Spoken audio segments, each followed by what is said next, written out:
बातचीत के लिए हमारे साथ जुड़ चुके हैं केंद्रीय मंत्री एसपी सिंह बघेल जी, जो कि करहल सीट से अखिलेश यादव के खिलाफ चुनाव भी लड़ चुके हैं। बहुत स्वागत है सर आपका न्यूज 18 पर। सर, सबसे पहले तो सवाल यही कि अखिलेश यादव जो है अब एक बड़ी तैयारी के साथ मैदान में उतर रहे हैं। उन्होंने चुन लिया अपना रास्ता, लोकसभा से इस्तीफा दे दिया है। अब पूरा फोकस उत्तर प्रदेश पर होगा, 2024 पर होगा और उसके बाद प्लानिंग 2027 की भी है। मतलब ग्राउंड पर उतरेंगे और बीजेपी को कड़ी टक्कर देने और घेरने के लिए पूरी रणनीति उन्होंने बना ली। किस तरह देखते हैं आप इसको? ऐसी कोई भी बात अभी उन्होंने नहीं कही है। ये आप अपनी तरफ से बहुत सारी कमेंट्री उनके पक्ष के लिए या उनकी रणनीति के लिए बता रही हैं। उन्होंने इस्तीफा देने के बाद ऐसा कुछ नहीं कहा, लेकिन अगर लोकसभा उन्होंने छोड़ी है, विधानसभा की सीट को चुना है, तो इसका तो अर्थ साफ ही है ना कि अब फोकस पूरी तरह उत्तर प्रदेश पे रहेगा, यहीं के मैदान पर रहेगा और चुनाव नजदीक सारे विशेष नहीं। ओहो भाई, अभी भी जाके लंदन रहेंगे, आराम करेंगे, घर से निकलेंगे या नहीं निकलेंगे, या एक अपनी लाइफ स्टाइल है उसको जिएंगे, ये आप वो बताएंगे, वो आप नहीं तय कर सकते हैं। क्योंकि अभी भी मैं ये कहना चाहता हूँ, एक संवैधानिक व्यवस्था है। यदि कोई आदमी 2 सदनों का चुना जाता है तो 14 दिन के अंदर उसको एक सदन से इस्तीफा देना होता है और 6 महीने के अंदर चुनाव आयोग को वहाँ चुनाव कराना पड़ता है। तो उन्होंने सोचा कि ये 5 एमपीओं वाली पार्टी का दिल्ली में कोई रोल नहीं है और ना ऐसा कोई पूर्ण बहुमत भारतीय जनता पार्टी के कोई ऐसा अविश्वास प्रस्ताव भी नहीं आ रहा है कि जैसे अटल जी की सरकार एक वोट से गिर गई थी तो यहाँ एमपीओं का उनका कोई महत्व नहीं है। तो उन्होंने विधानसभा को चुना और विधानसभा में 124 एमएलओ के साथ उनका पक्ष है। दूसरा, आपने कहा था कि वो अपनी कमेंट्री में आप कह रही थी कि एमएलओ की संख्या को कम नहीं करना चाहते हैं। 122 और 124 में कोई फ़र्क नहीं पड़ता है। जैसे आजम जी ने जो लोकसभा से इस्तीफा दिया और इन्होंने जो है आजमगढ़ से लोकसभा से इस्तीफा दिया, तो 122 रहे या 124 रहे वो बहुत ज़्यादा मायने नहीं रखते हैं। लेकिन उन्होंने विधानसभा में रहना पसंद किया। शायद एक कारण ये भी हो सकता है कि अब करहल का रिजल्ट कुछ और आ जाए तो एक परंपरागत सीट पर बदनामी का कारण ना बने, और ये उनका निजी निर्णय है। और अगर मैं होता तो मैं भी 5 एमपीओं की पार्टी के साथ, दिल्ली में कोई रोल नहीं है, उसकी जगह विपक्ष की एक सकारात्मक भूमिका निभाने के लिए विधानसभा का मैं रहता और अपनी पार्टी की बात करता। जी। तो ये उनका निजी निर्णय है। उनके इस निर्णय के लिए वो स्वयं, लेकिन मुझे लगता है किसी ने सलाह दे दी उनको ठीक से, क्योंकि अभी तक आप चैनल हो या अखबार हो या सोशल मीडिया हो, अभी तक आप जैसे हार की हताशा कह रहे थे, फ्रस्ट्रेशन बता रहे थे, लेकिन ऐसा लग रहा है वो तो एक बड़ी तैयारी के साथ उतर रहे हैं। नहीं, सोशल मीडिया जैसा अभी तक कह रही थी कि वो जो है करहल से इस्तीफा देंगे, मीडिया ने या सोशल मीडिया ने या अफवाहों ने, सबने वहाँ का कैंडिडेट भी स्वामी प्रसाद मौर्य को तय कर दिया था।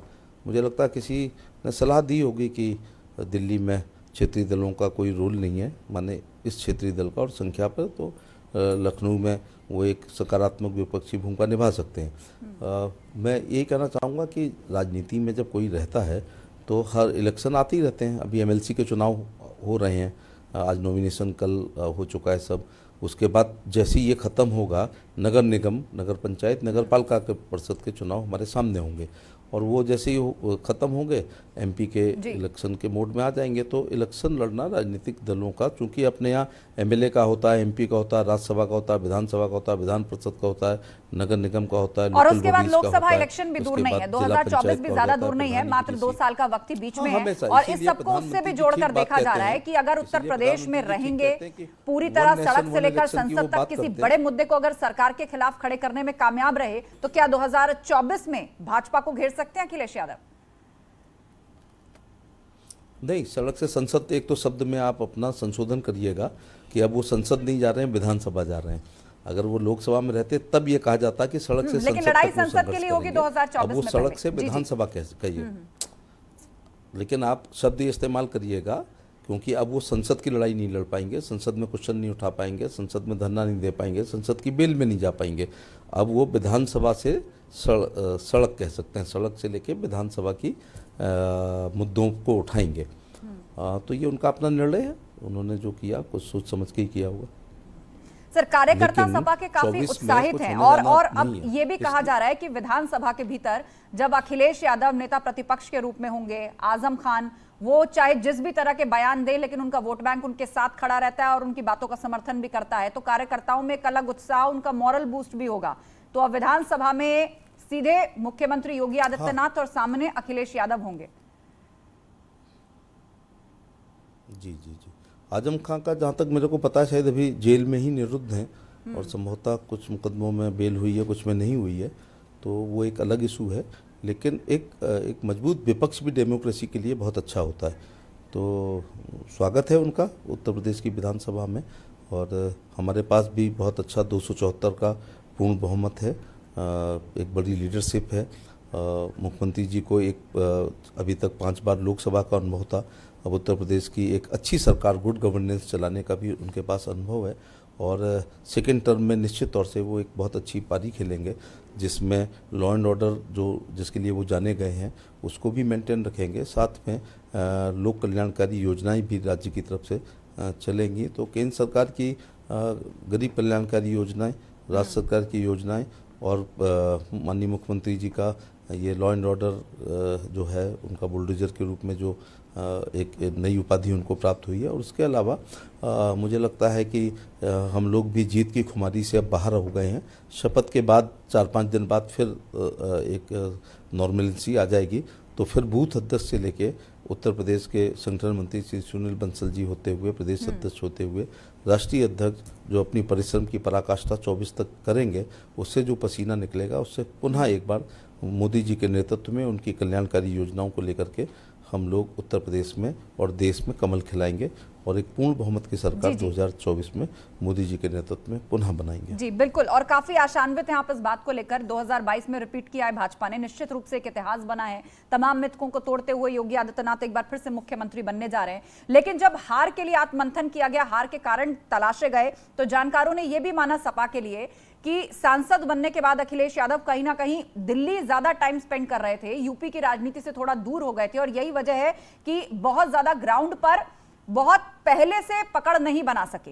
लेकिन अब ऐसा कुछ नहीं होने जा रहा। नतीजों के बाद से फौरन उन्होंने तय किया है कि अब लोकसभा नहीं, अब विधानसभा, उत्तर प्रदेश की राजनीति पर पूरी तरह से फोकस। तो अब आपको लगता है कि बतौर विपक्षी दल समाजवादी पार्टी और आक्रामक रूप में नजर आएगी? दिल्ली का रास्ता लखनऊ से होकर जाता है, इसमें कोई दो राय नहीं है। लेकिन लखनऊ का रास्ता बाया दिल्ली नहीं जाता है, और वो भी क्षेत्रीय दल का कोई भी नेता अगर दिल्ली रहता है तो उत्तर प्रदेश को नहीं कर सकता है। हमारे यहाँ अभी लखनऊ का रास्ता बाया दिल्ली भी गया है।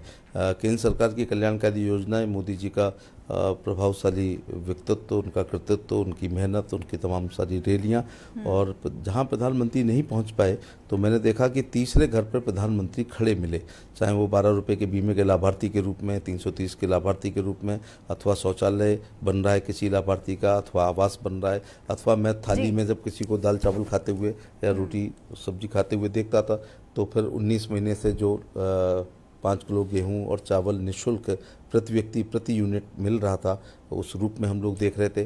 कोई बीमार का जब हम बाईपास सर्जरी होकर के वो गांव में आके लौटा तो उसने दूसरी पार्टियों का भैया इधर चुनावी मैदान में लेकर गए और जनता ने उस पर भी मोहर लगाई, और यही कारण है जी जी बड़ी बड़ी जीत जो है वो आपको विधानसभा चुनाव में मिली है।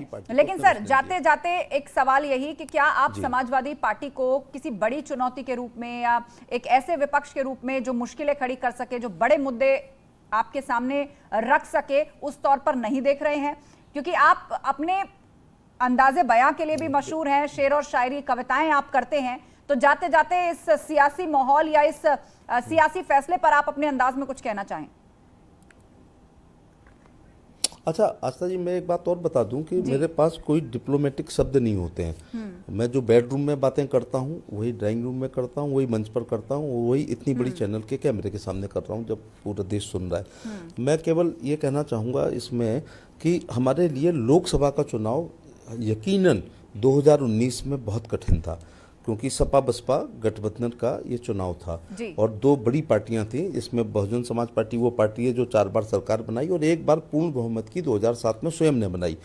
समाजवादी पार्टी की भी सरकारें बनती रही गठजोड़ से, लेकिन 2012 में जी, जी। पूर्ण बहुमत की उन्होंने सरकार बनाई और एक बड़ा वोट बैंक यादव मुस्लिम और जाटो भाइयों का होता था। बिल्कुल, और तमाम वो कॉम्बिनेशंस गठबंधन उन्होंने में बिठाए, जब हम गठबंधन लोग को लेकर 63 काफी MP एक्सपेरिमेंट किए, लेकिन एक एक करके जनता ने सबको खारिज किया। हाँ, और एक बार नहीं, फिर से बड़ी जीत मैं वही कह रहा 2022 हूं में कि भाजपा को मिली। 2000 नहीं, 2000 मैं जो कहने की कोशिश कर रहा हूं कि 2024 का उत्तर प्रदेश के संदर्भ में लोकसभा का चुनाव हमारे लिए कोई चुनौती ना सपा दे पाएगी ना बसपा। ठीक है, अब चलिए सपा इसी लोगों दावे के गठबंधन साथ में हम बहुत लोग आ गए। शुक्रिया बसपा हमसे सपा का बातचीत के लिए। तो 2024 में भी आप कोई बड़ी चुनौती समझ